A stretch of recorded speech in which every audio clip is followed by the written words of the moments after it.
Good afternoon, everyone, and welcome to Manitoba Agriculture and Resource Development Horticulture School webinar series. If you have any questions during this presentation today, please type them into the questions section of the GoToWebinar menu, and we will answer them at the end of the presentations. This webinar is being recorded, and you will receive a link to the recording. Thank you. Thanks very much, Lori. My name's Tom Gonzalez. I'm Manitoba Agriculture's vegetable crop specialist, and I'd like to welcome you to the fourth webinar of this year's Horticulture School webinar series. Just a bit of background. Over the past number of years, Manitoba Agriculture has presented extension information in person at the annual Horticulture School. As we all know, COVID-19 has caused some restrictions on what's our safe ways for Manitoba Agriculture and our partners at Agriculture, Agri-Food Canada and Assiniboine Community College, how we're able to deliver extension. And this year we opted to use the webinar format. And if you got any comments on that, we'd certainly love to hear them. As I said earlier, today is the fourth of six webinars. There's still two to come. More about that towards the end of our presentations today. And you're either lucky or unlucky enough to have me as your first speaker today, and I'll be presenting on vegetable crop production with three main areas of interest: production in the world with COVID-19, late blight resistant tomato varieties, and an update on our high tunnel evaluations. So let's get at it. Lori, can you make me a presenter, please? Thank you. Okay, so basically, here we go. The three things that I want to talk about today, mentioned them a little earlier, so there they are again, just to refresh my memory. Say, Lori, could we have the first question right off the hop, please?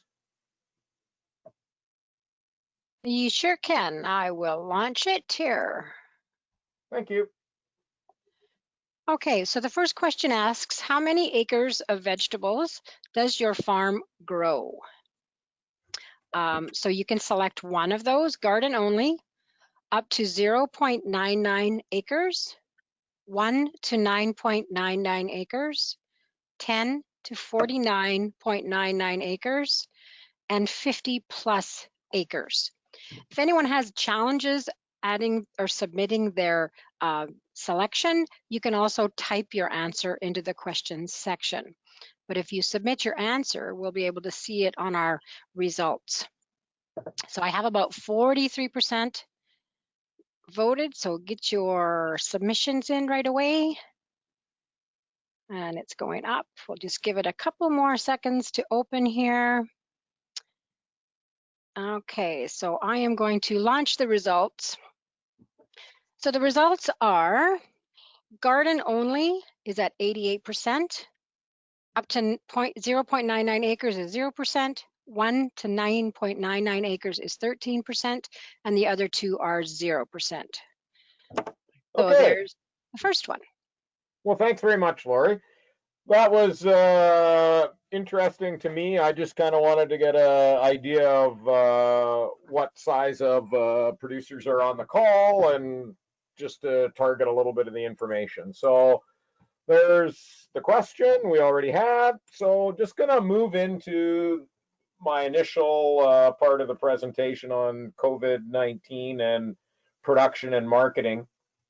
I don't think it's any secret, you know, COVID has affected everything we do, from when we're talking specifics of vegetables, the producers and customers.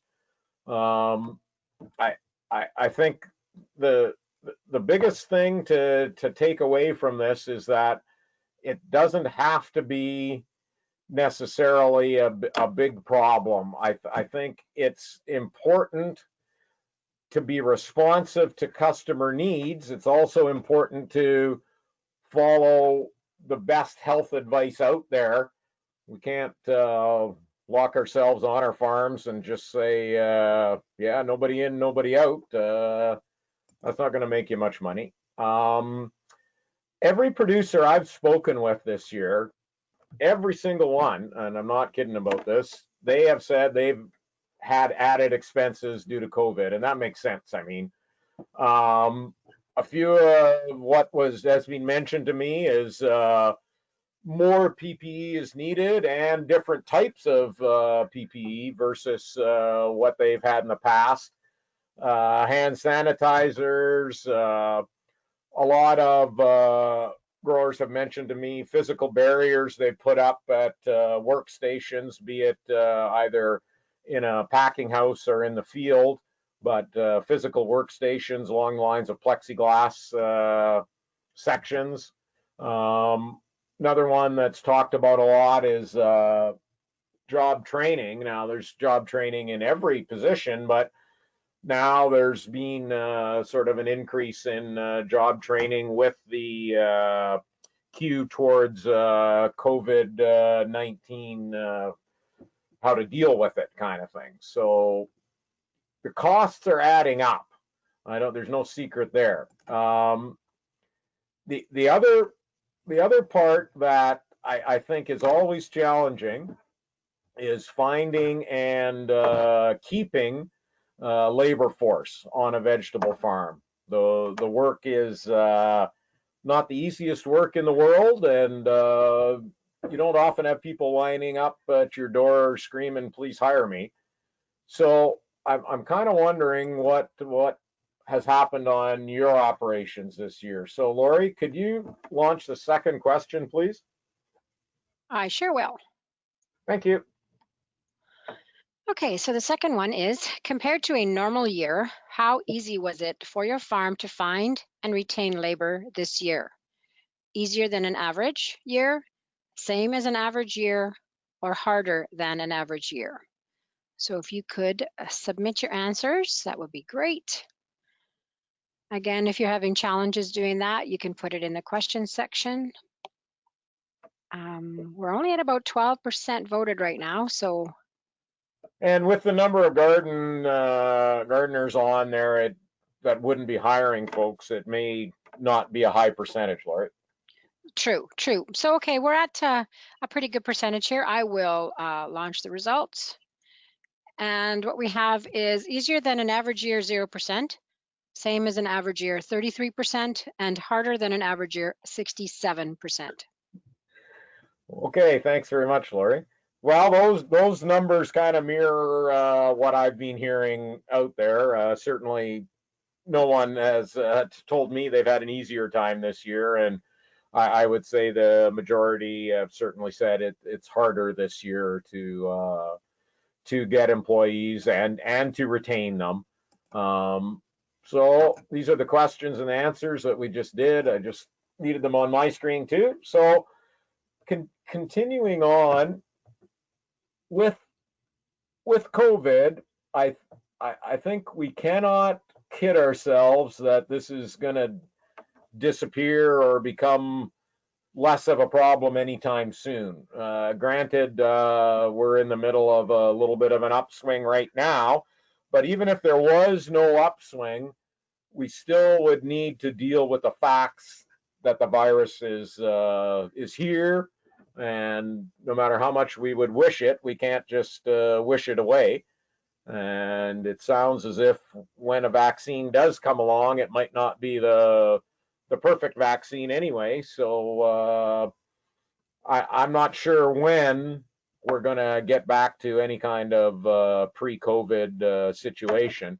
But that doesn't mean that things are terrible when it comes to vegetable production. I mean, just try to adapt to the new normal. I think I use the word normal in quotes, but just the new way things are. And one thing that has come out of this a lot is consumers really are concerned about the availability of food for their families, and that includes produce. Local food is becoming more popular just because when lockdowns were on, it was hard to get things. And I think there's some opportunities there. If a producer is selling direct to consumers, for example, I think this offers a chance to forge even stronger bonds with customers, because a lot of those customers are searching you out as opposed to you trying to have them come to you. They're searching. So yeah, I think it'll has the opportunity to improve things in some ways.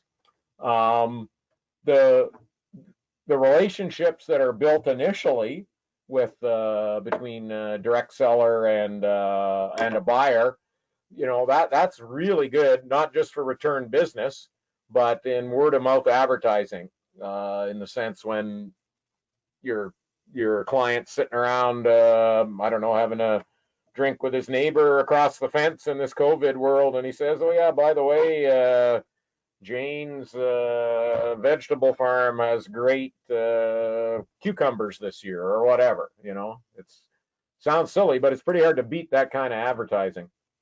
And the bottom line is, basically, most consumers surveyed would buy local vegetables if three things are met. Sort of the price is reasonable. It doesn't have to be necessarily as low as imported produce, but it has to be not necessarily 5 times as high either. Quality needs to be acceptable. And in today's day and age, their buying experience, they need to see it as a low risk when it comes to COVID. If those things are met, buying local vegetables is certainly something they're looking to do, the majority of them. Okay, so we're going to switch gears just a little bit, and well, more than a little bit. We're going to talk about late blight resistant tomatoes. In our second presentation of the day, talking about pests and diseases, Dr. Bisht will go into more detail of late blight itself. I'm going to talk to you about late blight resistant tomatoes.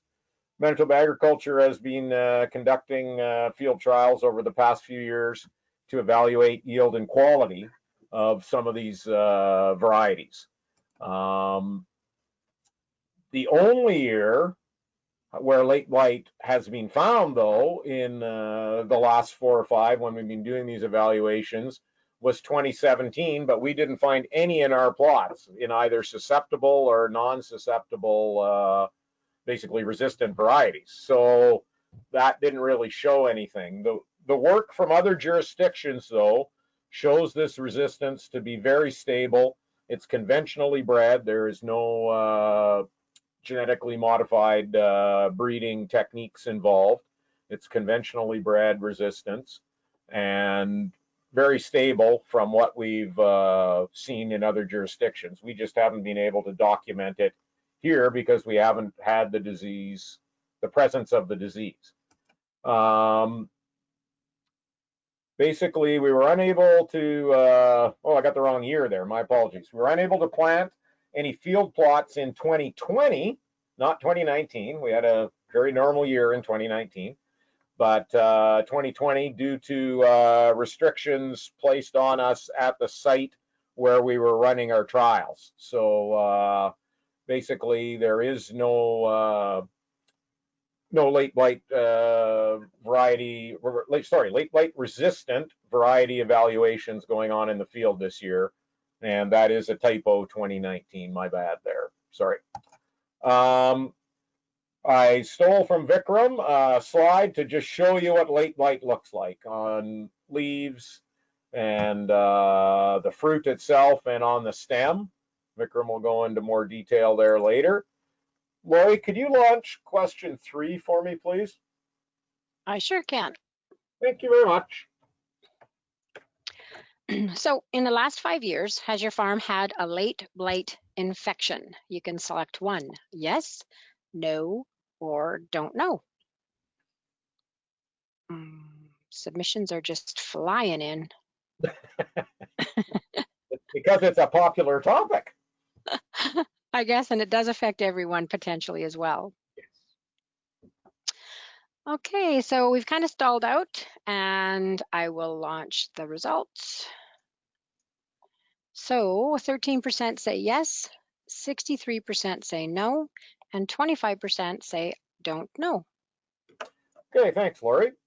So, and that is kind of jives with what we have seen through the last 5 years. There haven't been as wild and rampant infections as we've seen, say, 10, 12 years ago.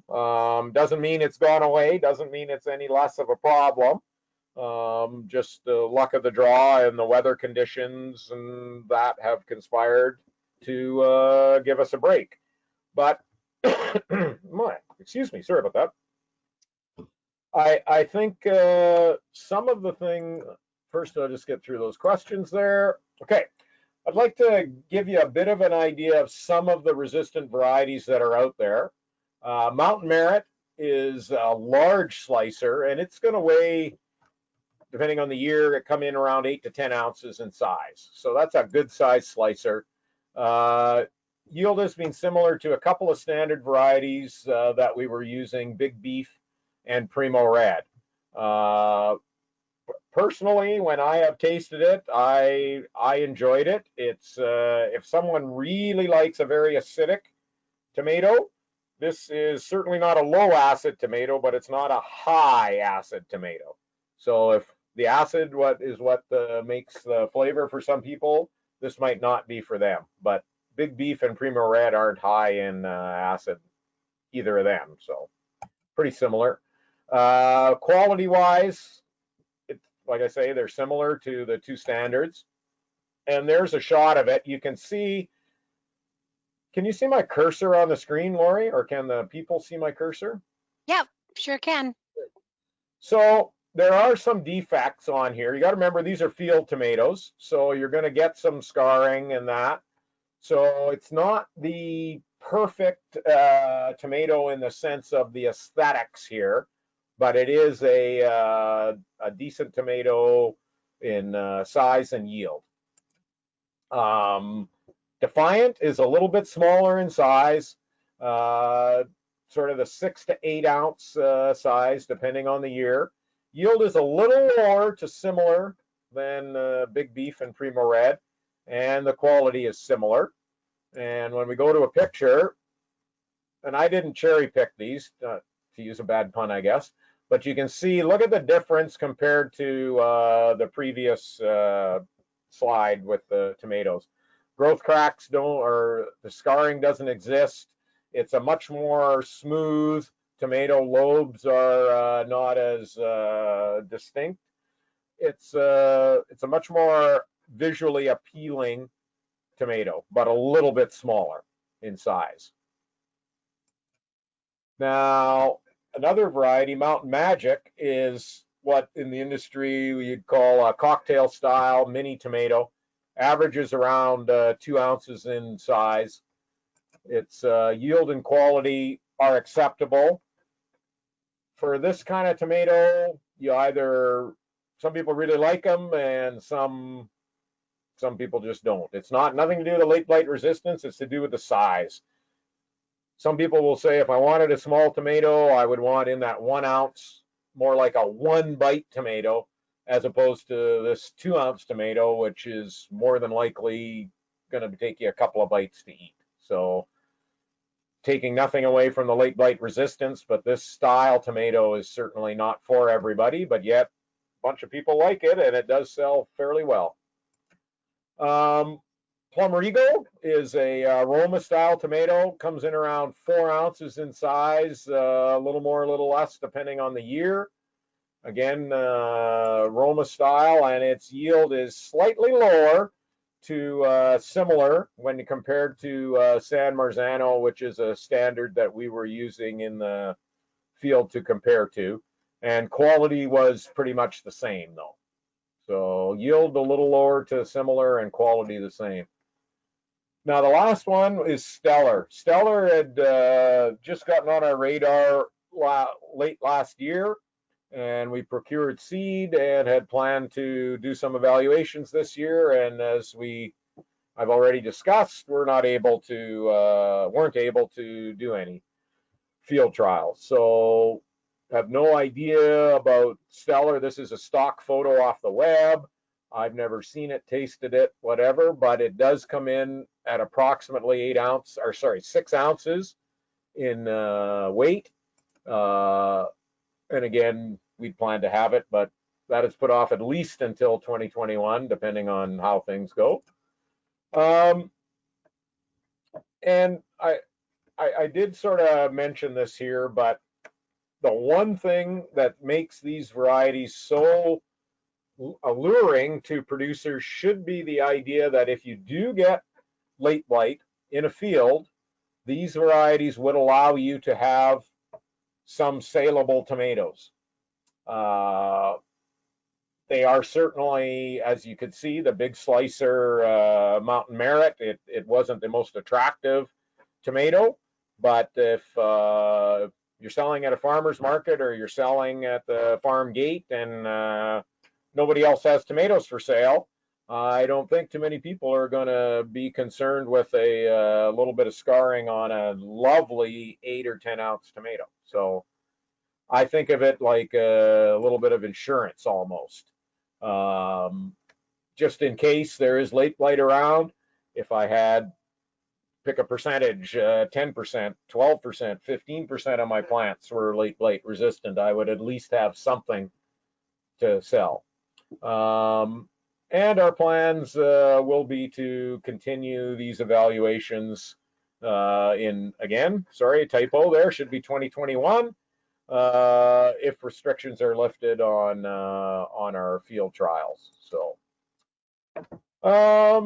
to wind up today, I'd like to talk about high tunnel production. And basically here, I just threw in a photo that came from Portage Online when they did a story on our high tunnel. That's our high tunnel in Portage. And a high tunnel, for those of you who are not aware, a high tunnel is defined as a non-permanent structure that allows sunlight in for growing.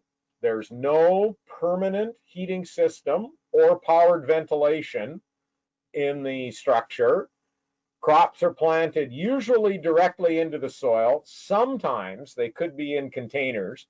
That's more for larger crops, like physically larger crops like raspberries or things along those lines, where you'd have a giant mullox bag that you'd plant some raspberry canes in or something.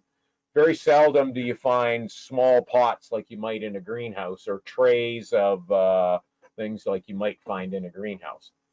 So it certainly is different than a greenhouse, is what I'm trying to say. And Lori, could you run question 4 for me, please? You bet. Thank you. So, does your farm produce any vegetables or other horticultural crops in a high tunnel? 2 choices here, yes or no. We'll give this a couple minutes because people are voting like crazy. Well, not a minute, but. Okay, just a couple more seconds here. And I will launch the results. So 0% say yes and 100% say no. Well, that's interesting. It somewhat saddens me in a way. No, not really. But okay, so it's good to know, though. High tunnels, I would say in Manitoba, commercially, there are probably 35 to 50 high tunnels in operation. Let's talk about them a little bit here. You can see they're hoop structures. We used tube steel that we had bent into arches to make ours, and we set a single layer of poly across it. This picture shows some cucumbers and tomatoes that we're training with different types of trellising there, and there's some raspberries in the foreground there. This is just a different shot. There's some peppers on your right hand side and tomatoes on the left side. That date would be in very late July or early August. My apologies for not having the exact date, but you can see there is starting to be some ripening tomatoes, and the amount of fruit that's on there for that time of year is pretty significant.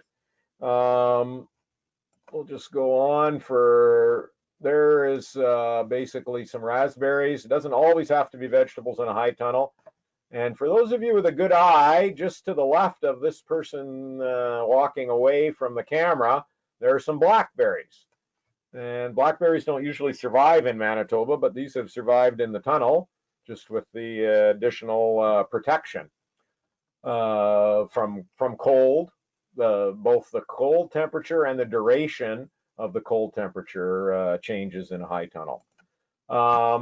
Okay, so don't freak out about how small this table is. I don't want you to even look at those numbers, except realize at the bottom there's a total, which is around $6,700 in 2014. That's what it cost us to build from scratch a tunnel, not a kit. Commercial kits are available, and they're generally sort of 2 to 3-fold the cost of what we spent to buy the materials to build a tunnel. And kits have some advantages. I mean, they're designed by professionals. They usually have a higher ceiling in them than our design, which is much better for using machinery in. Basically, that's you get more headroom in the kits than you do in our tunnel. But still, cost-wise, if you're a smaller producer and the biggest tractor you're using is I don't know, 20 horse or something, you should have no problem in getting into a tunnel that like we had built, which is significantly cheaper. So that's just something to consider.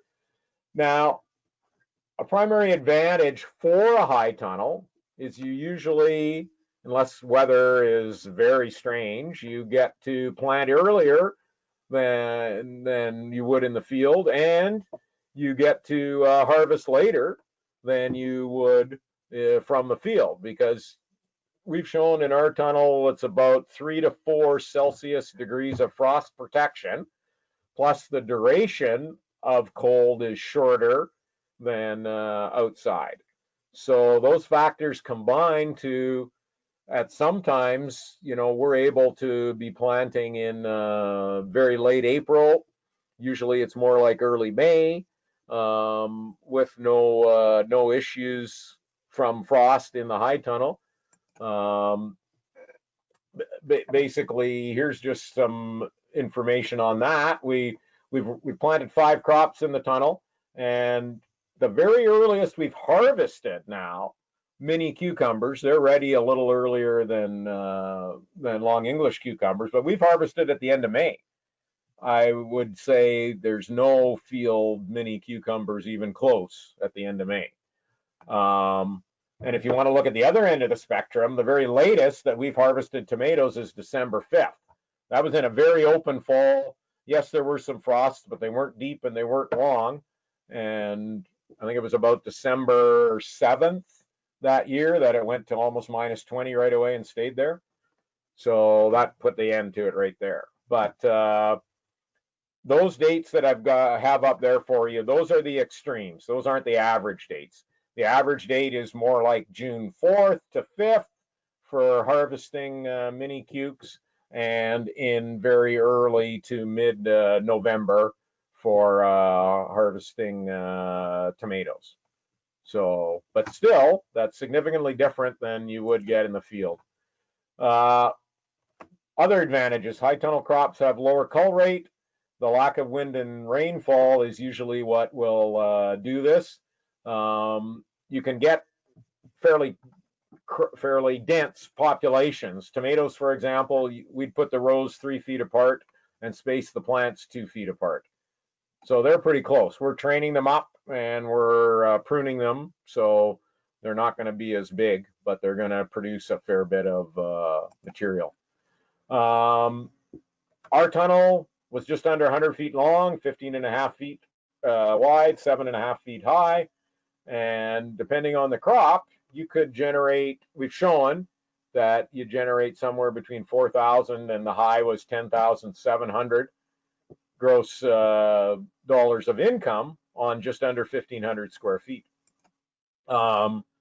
Spinach and tomatoes have been our highest grossing crops to date, and spinach is one that has been the higher of the two, probably 60% of the time. Other crops we've tried in there and certainly are able to grow: different types of cucumbers, bell peppers, different types of lettuces, some Spanish onions, kale, Swiss chard have all been grown in the tunnel to varying degrees of success and profitability. So anyway, that's basically a little rundown on the high tunnel. And if you did have any questions, we'll take them at the end of Vikram's presentation. So right now, I would like to introduce our next speaker. Dr. Vikram Bisht is Manitoba Agriculture's horticultural pathologist, and he'll be providing you with a Manitoba vegetable crop pest update for 2020. It's all yours, Vikram. Okay, we can see your screen, Vikram, and you are on mute if you want to unmute yourself, please. Perfect. Yeah, good afternoon, everyone.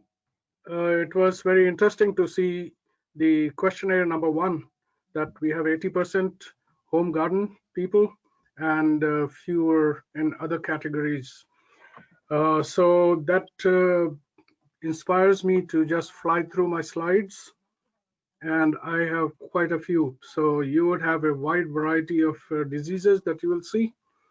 And if you're growing something else or you see some other problems in your farm or field, please contact me at this email, or this is my mobile number. I'll go right in.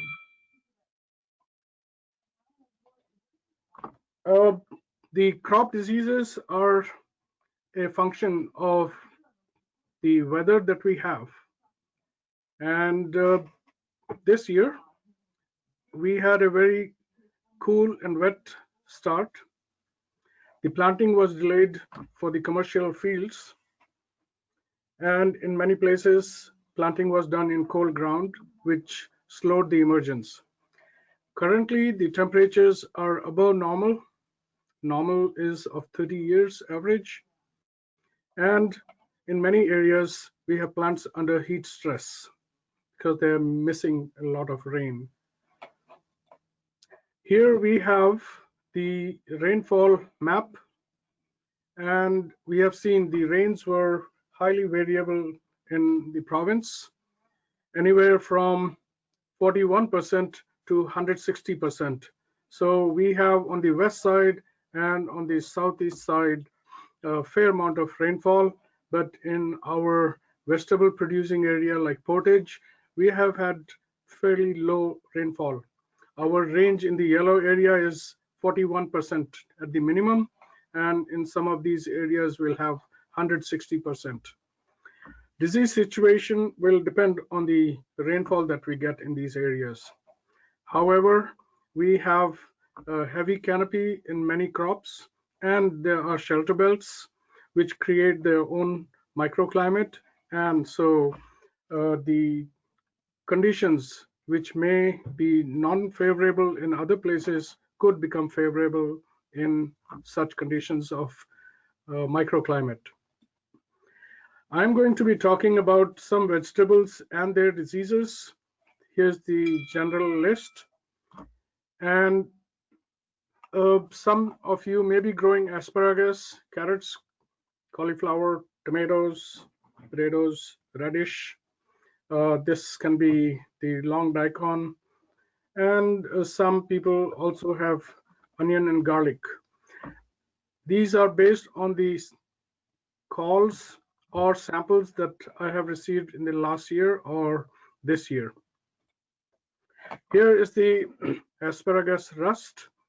It is normally around this time when the plants are producing ferns that you will start seeing the rust pustules on the stems, and they will brown or orange color pustules will probably, in favorable conditions, make the whole stem quite orangish brownish. This makes them brittle, and so there could be yield loss and quality loss in the next season. There are a lot of fungicides available, and here's the list of fungicides that could be used. So I am going to fly from here to the next one. This is another very common problem, and that if you have few plants or few acres of plants, you may be seeing some yellow colored plants spread out in the field or in clusters. These are reddish brown yellow, and the plants would often remain stunted if infected earlier, and it can cause foliage loss. If you can see here, we have a lot of browning in the crown area of this plant. So the pathogen survives for a very long time in the fields, and new infection will start from seed, infected crowns, or movement of the soil, infected soil, and the disease will increase over time. The plants are more susceptible when there is a drought or excessive weeds, or there is tillage in between. So if you are weeding and you have damaged your crown, there's a chance that it can get infected. So 5-year rotation may work, but it is possible it may not. So there is no practical chemical control. So it is best to not get the disease into the fields. I'm now getting into carrots. There are certain important diseases, but I will talk mostly on the Sclerotinia rot and what issues can be caused into the storages. Here, however, is the Alternaria leaf spot. This is a very mild symptom.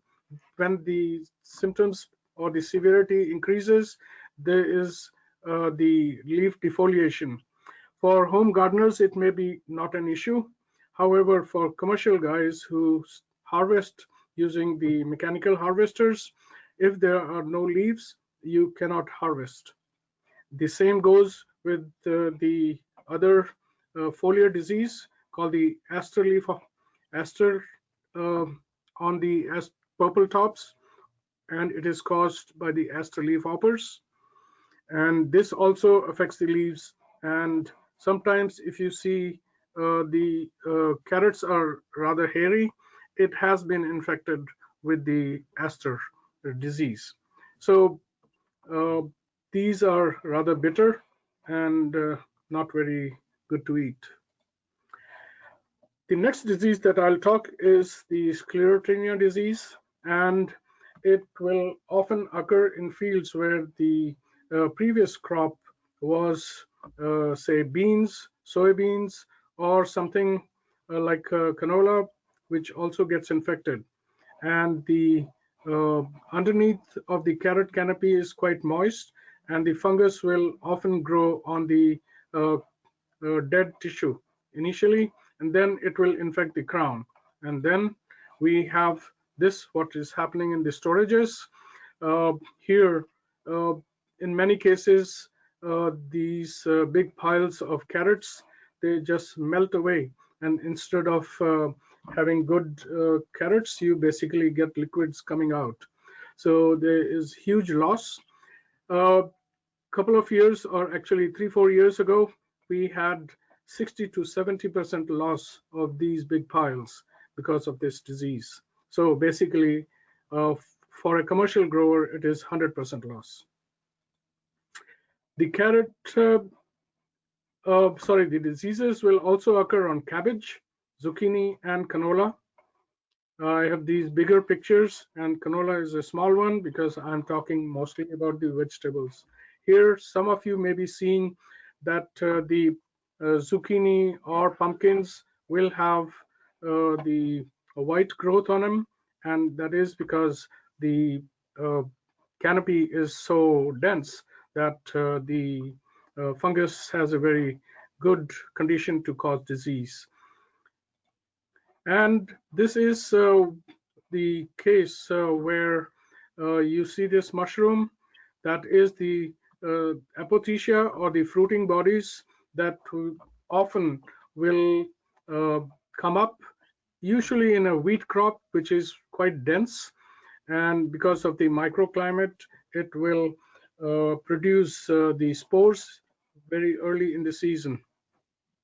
And here it is in July, and around this time you have many crops which are flowering, including canola and beans. So there is a possibility of the disease spreading from a previously affected crop where you have now wheat. So there are many ways to control.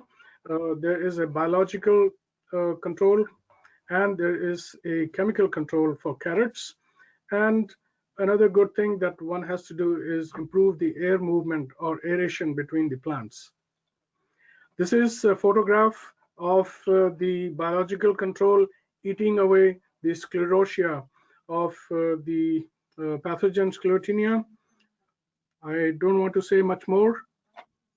And here is, we had done a trial with a chemical called Scholar, which is, we had taken and dipped our carrots into the solution of the fungicide, and we put them in 1 ton wooden crates. And here we have the treated wooden crate after probably 5-6 months in January, and we have the untreated carrots in the same storage, and so you can see the difference. The grower was very happy, and they are planning to use it on a larger scale. Forking carrots. I think if you grow your own carrots and you see a couple of forked carrots, it's not an issue for you as a home garden, but for a commercial grower, it is a big problem. And the forking happens because of possibly soil compaction, or in some cases there is a pythium fungus which infects here and then leads to new you can say side carrots developing. And we have isolated, this is the rotting because of this fungus, and we have isolated, it was very aggressive. Now this is what happens in a commercial farm where you have carrots which have either forking or they don't look good because they're twisted. However, in a home garden, these will be very useful or usable products. So when you have 50 to 60% of your carrots thrown away in a commercial situation, it is not a very profitable business. Here, shifting gear, recently Canadian Food Inspection Agency sent us an alert on some plant diseases. Here is a plant disease called tomato brown rugose fruit virus.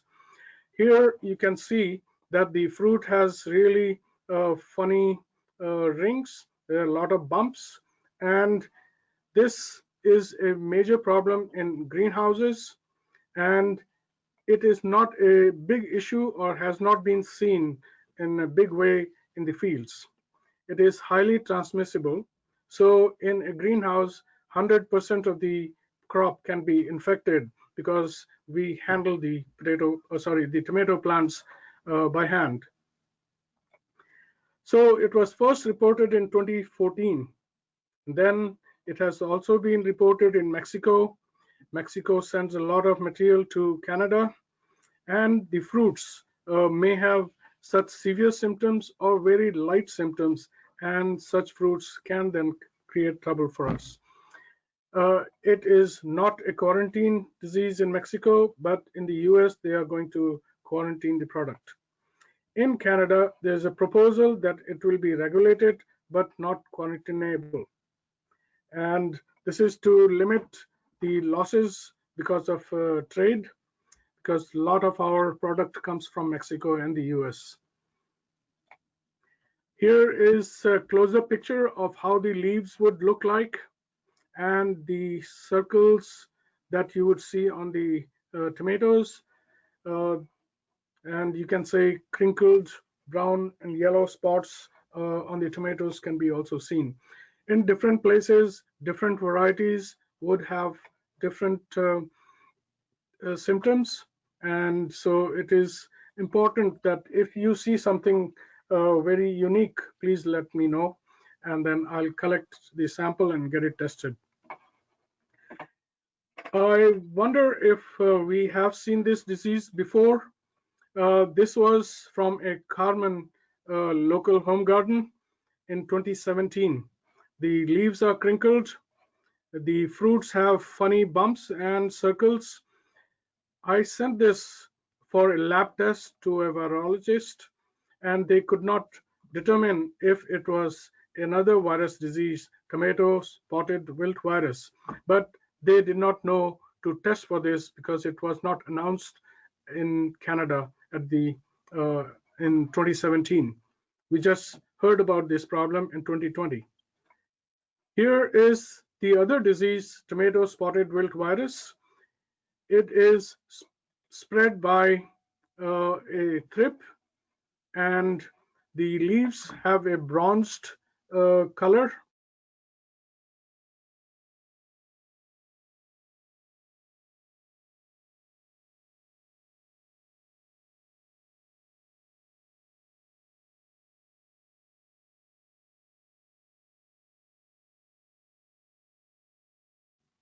And the plants start dying from the top downwards.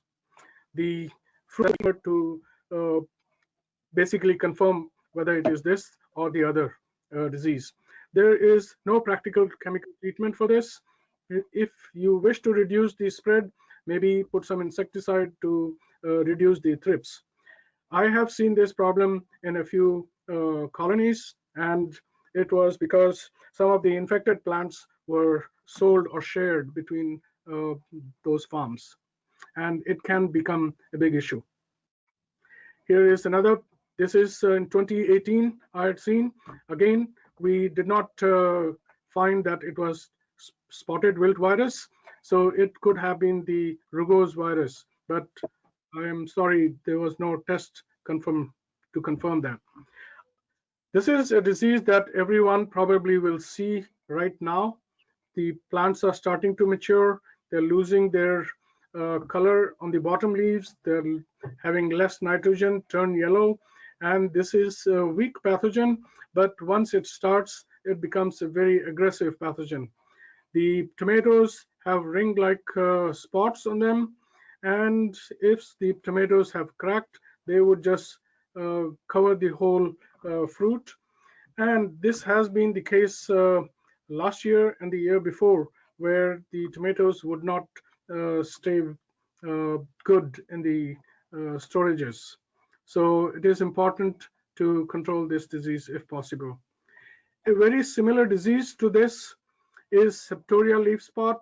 It comes in the around this time, and here you can see that the dark brown or dark black kind of spots have a grayish color in the center.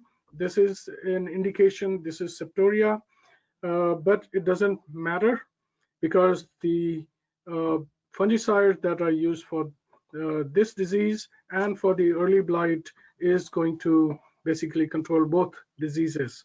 So here is something that one of my vegetable specialist friend has had at his house, and so I should have told him to use fungicide, but he does not like to use fungicides. So here's the disease. Okay, there are a lot of fungicides that are available for spraying on tomatoes, and I have here the disease also mentioned. So at your leisure, please go through these, and if it is useful, please use it. And in case you need to figure out where it is available, we can try to help you out. These three are biologicals, and they also have a good disease spectrum, but they have to be used before the disease appears because they are slower to act. Here is an important disease because some of you said that you have never seen it or you don't know what it looks like. This is the late blight on tomatoes. These tomatoes don't keep very well. They rot very quickly. And here you can see the whitish color on the underside of the leaves under high humidity. And for those who want to know, it is US 23 strain, which affects both tomatoes and potatoes. Here is one of our friends who was growing tomatoes, and I told him that the condition is really bad. He probably should just cultivate the crop. He decided to harvest the tomatoes when they were greenish. Then it did not store. The things started rotting in his cooler, and then it basically was thrown away.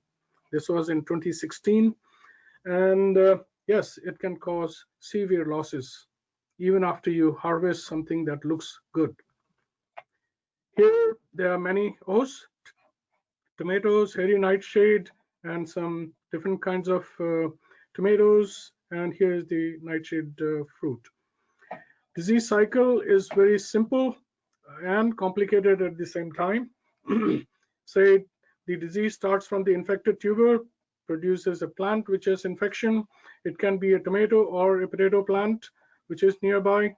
They produce spores. Spores go on the leaves. From the leaves, these spores will infect new plants, potato or tomato, and this cycle can repeat every 5 to 7 days.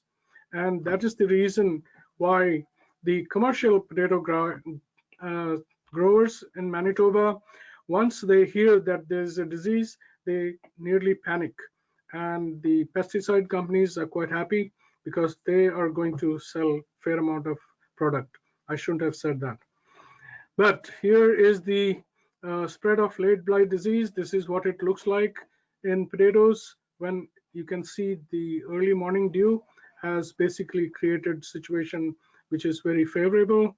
And if you look on the underside, this will be covered with beautiful white powder-like spores. And thunderstorms will spread the disease many, many kilometers. So if you are 50 kilometers and there are thunderstorms and there is a disease 50 kilometers away, you could get the disease. Westerly winds normally in Manitoba, sometimes from the south, wet leaves, and dispersal by seed, volunteers, the weeds like nightshade, and the commercial potato people are quite worried that the home garden tomatoes can be a source for disease for them. A home garden can lose 5-6 plants, but a commercial potato guy can lose $250,000 to $500,000 when they lose their storages. So please be aware of this disease and let us know if you have it. We look for spores in the field, we monitor, and then so far we have not had any late blight report. We have had no spores trapped in Manitoba, but British Columbia has late blight on their potatoes. Alberta, North Dakota, Minnesota have spores trapped, but no late blight reported. And these days we are getting a few thunderstorms, so be aware. We have a lot of weather stations all over Manitoba, which we use for forecasting. And then I produce an update on Manitoba potatoes. And if you are interested, you can check the website mbpotatoes.ca. This has weekly updates on the diseases for the potatoes and in some cases tomatoes. Here, a small introduction, the tomato late blight resistant material. You can see the difference between a susceptible and a resistant material. There are a lot of hybrids and heirloom material available. And if you wish to know more about these varieties, please talk to Tom. And there are a lot of fungicides available. There is a test at the end of this session. How many of these fungicides can you remember? There is about 10 to 12 sprays of fungicides put on a commercial potato crop, because when the conditions are very favorable for the disease. In other cases, it will be about 5, 6. Okay, there is another disease that the CFIA has alerted us about, and this was a disease on geranium, specifically a variety called Fantasia pink flare. We were informed in April. This is a bacterial disease, and it is that particular race 3 pathovar2 is also called potato race, infecting geraniums. There is Canada has quarantine against this disease. There is zero tolerance, and imported cuttings of geranium were sent from Guatemala into many US greenhouses, and all the greenhouses who got it were notified, and the material had to be destroyed. Many Canadian greenhouses also received some of those geranium associated material. Could be these geraniums, or could be other geraniums coming in the same batch. They also were ordered to be destroyed. And so, in spite of this, if you see geraniums growing in your greenhouse or in your garden, which suddenly wilts, and you don't know what is happening because it has very good, you can say, moisture in the pots or in the field, then please let us know. It will kill the plant very soon. And this is a report from WNEM.com about the problem that when they found in Michigan, April 24. And here's the geranium type that is involved. Pink flare Fantasia types, and can be transmitted by contact, by hands, by soil, irrigation water, and there is no chemical control. This is what it does to the potatoes. There is a slimy whitish ooze coming from infected potatoes. You can see here as well. There is these potatoes, when they go into the storages, can cause 100% loss in the storage, and it is extremely expensive to clean the storages when one disease is reported. Black rot of cabbage is an important disease that is sometimes seen in Manitoba. Not many practical control measures. However, having overhead irrigation and weeding or mechanical material going through the plot or field will spread the disease. This is a small trial that I had in my research plot, where the cauliflower and the cabbage were really badly infected. This is the black rot. If you cut the stem or the branches, you will see black streaks in the xylem area, and this is how you recognize there's blackening here. Sorry. This is one of the large fields which was affected. Huge loss, not only in the field, but in the storages as well. I'm moving to another disease. This disease has been found in canola in 2014, and since then, I think it has spread to many, many areas. If you see your canola plants having small pepper-like spots, this is going to be possibly verticillium wilt or stripe of canola. And because we harvest the crop when it is dry a lot of dust flies around, and a lot of this dust could be carrying the spores of the disease. And so I suspect many fields in Manitoba are infected already. This is what the disease would look like on the canola canopy. You would be wondering why I'm talking about canola when I'm talking about the vegetables. This goes on other crucifer vegetable crops as well. So dark color, this is what a healthy stem looks like of canola. And here I did a small trial where we had the disease and naturally occurring. And this is on the daikon radish that I had huge black spots, and you can see the central area is all black. And this is the daikon radish. The round small radish, red radishes also will have very similar black color. I don't think it is very palatable. So there is a potential that if you're growing this, you may be not only having the maggots, but also the verticillium. So in some places, you can either grow, you cannot grow the radish because of the root maggots, and in some cases, this verticillium disease. Quickly into the pumpkins, there are a lot of fruit rots. This is black rot, and I'm not going to talk much. Maybe you have seen some of these colors, the oozing from the stems. So you basically would know that this is a disease that could affect your pumpkins. And if you don't store your pumpkins in a dry place and there is humidity, this is what will happen to the pumpkins if they are not cured properly before storage. And so gummy stem blight, which is black rot, is one of the major problems in the pumpkin squashes.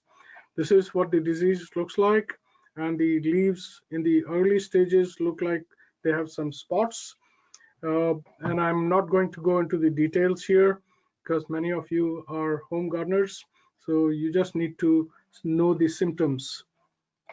And Fusarium is also a disease that can happen on many of these pumpkins. And again, there may be some fungicides available for the gummy stem blight and powdery mildew and Alternaria, anthracnose. So this is a list of fungicides that can be put on the cucurbits, and please check it out at your convenience. There's another list. For those who use fungicides, this is a very useful list. Okay, some of you probably would ask, I have downy mildew or powdery mildew. And if you think of having spread a chalk powder on a leaf, this is powdery mildew. And if you see yellow spots, it could be many different things. But if you turn the leaf over and you see some growth like this here, it means it is downy mildew.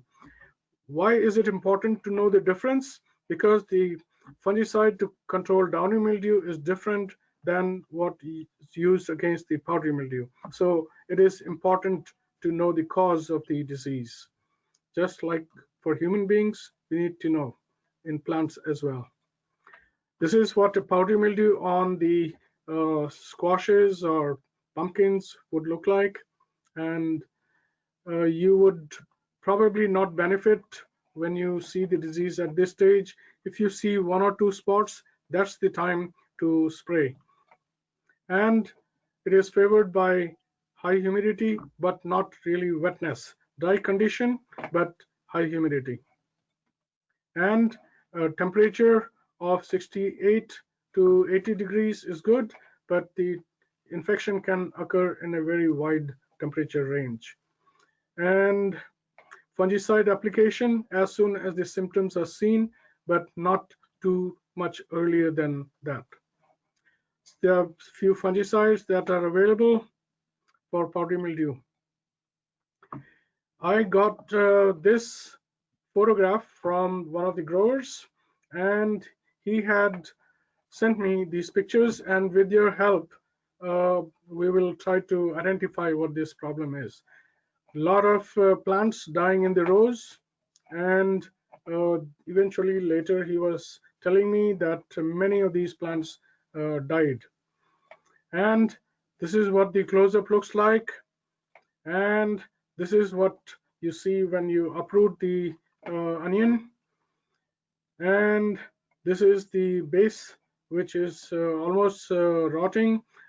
And at this time there could be other things like bacteria also coming in, but this is probably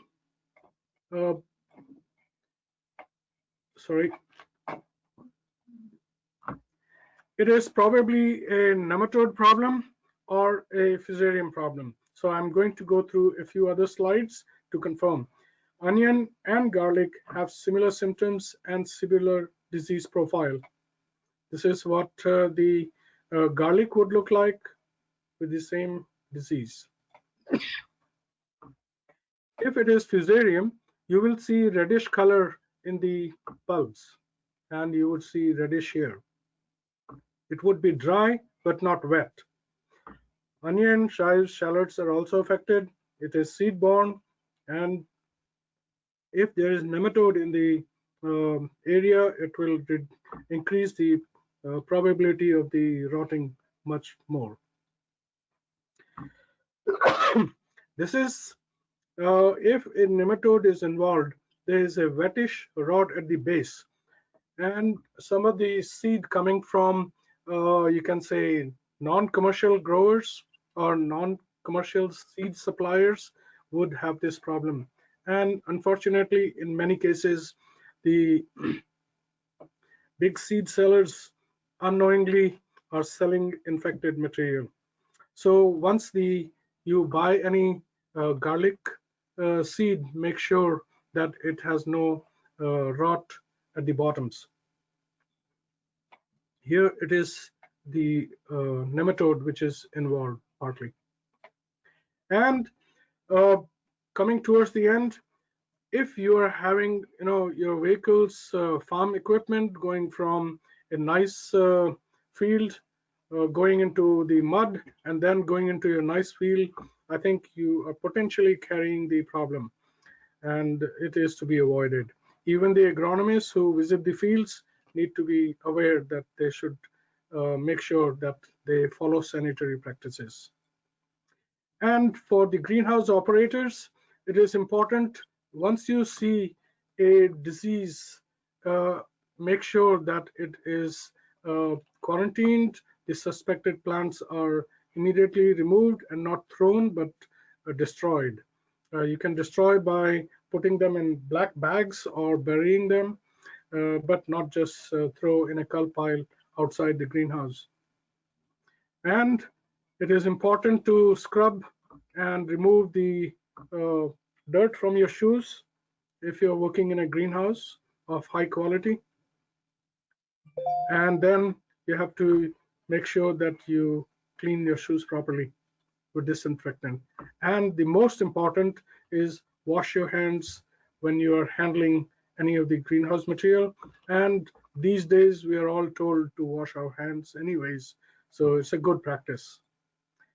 There's one last.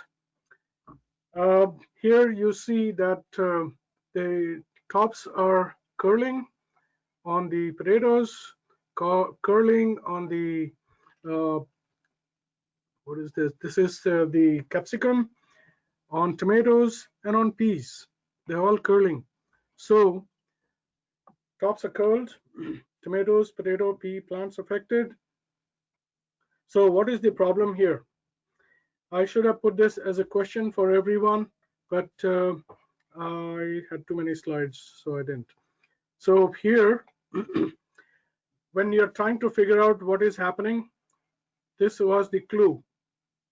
Here we have Roundup Ready extent soybeans planted just across this vegetable garden, and there is a possibility, I think, that some of that drifted onto this vegetable plot. So it is a herbicide drift group 4. A lot of growers give me a call that their leaves are curling and they did not spray any herbicide in their lawn, but they're still getting this. And grapes also will show similar symptoms. It is possible that farm maybe a kilometer, 2 kilometers away has sprayed something, and the mild wind could take the herbicide of very small portion to your plants. And so it is important. If you can't understand, please call us. And that's the end. Thank you for listening. And if you have any questions, please type it or send a question later. And thank you very much for listening.